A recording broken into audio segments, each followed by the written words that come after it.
Die verhouding van die golflengte van klank wat deur 'n stilstaande bron voortgebring word tot die golflengte van die klank wat deur 'n luisteraar waargeneem word is 1 tot 1,09.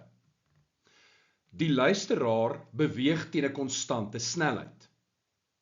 Die frekwensie van die bron is Fs en die frekwensie wat deur die luisteraar waargeneem word is Fl. Watter een van die volgende kombinasies van Fl en die beweging van die luisteraar is korrek? Die korrekte antwoord is D. Ten einde hierdie vraag te kan beantwoord, kyk ons na die verhouding van die golflengte van die bron tot die van die luisteraar.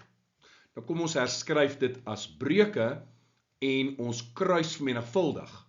En dan sien jy dat die golflengtes wat waargeneem word deur die luisteraar is 1,09 keer langer as die van die bron. Die golflengtes word dus uitgerek. En as golflengtes uitgerek word, dan assosieer ons dit met 'n toename in die afstand tussen die bron en die luisteraar. So ons weet, die bron is vas, so die luisteraar beweeg weg van die bron af.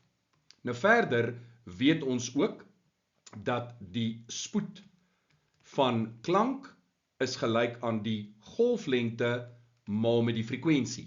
Nou die spoed van klank in lig gaan konstant bly en ons het nou gesien daar is 'n toename in die golflengte. So dit beteken daar moet 'n afname wees in die frekwensie wat waargeneem word.